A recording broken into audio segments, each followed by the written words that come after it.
ಎಲ್ರಿಗೂ ನಮಸ್ಕಾರ. ಸ್ಥಿರವಾಗಿರುವುದು ಪರಮಸತ್ಯ. ಪರಮಾತ್ಮ ಅಸ್ಥಿರವಾಗಿರುವುದು. ಪ್ರಪಂಚ, ಸಂಸಾರ ಅಥವಾ ಜಗತ್ತು, ನಮ್ಮ ತನು, ಮನ, ಬುದ್ಧಿ ಎಲ್ಲವೂ ಅಸ್ಥಿರ. ಯೌವನದಲ್ಲಿ ಪುಟಿ ಚೆಂಡಿನಂತಿದ್ದಂತಹ ನಮ್ಮ ದೇಹವು ಮುಪ್ಪಿನಲ್ಲಿ ರಸವಿಳಿದು ಸಿಪ್ಪೆಯಾಗುವುದೇಕೆ? ಇಂದು ತೀಕ್ಷ್ಣವಾಗಿರುವಂತಹ ಬುದ್ಧಿ ನಾಳೆ ಮಂದವಾಗುವುದೇಕೆ? ನಿನ್ನೆ ಮಿತ್ರನಂತೆ ವರ್ತಿಸಿದಂತಹ ಮನುಷ್ಯನ ಮನಸ್ಸು ಇಂದು ಶತ್ರುವಿನಂತೇಕೆ ವರ್ತಿಸುತ್ತದೆ? ಅನ್ಯೋನ್ಯವಾಗಿದ್ದವರು ಅಗಲಿ ದೂರ ಸರಿಯುವರೇಕೆ? ರಾಜನು ಭಿಕ್ಷುಕನಾಗುವ, ಭಿಕ್ಷುಕನು ರಾಜನಾಗುವ ವಿಚಿತ್ರವೇನಿದು?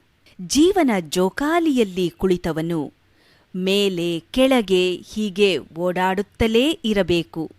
ಸ್ಥಿರತೆ ಎಂಬುದು ಈ ಜಗತ್ತಿನಲ್ಲಿ ಎಲ್ಲಿಯೂ ಇರುವುದಿಲ್ಲ ಎಂದು ಪರಮಪೂಜ್ಯ ಶ್ರೀ ಸಿದ್ದೇಶ್ವರ ಸ್ವಾಮೀಜಿ ಅವರು ಬದುಕು ಹೂದೋಟ ಎಂಬ ಪುಸ್ತಕದಲ್ಲಿ ವಿವರಿಸಿದ್ದಾರೆ. ಧನ್ಯವಾದಗಳು.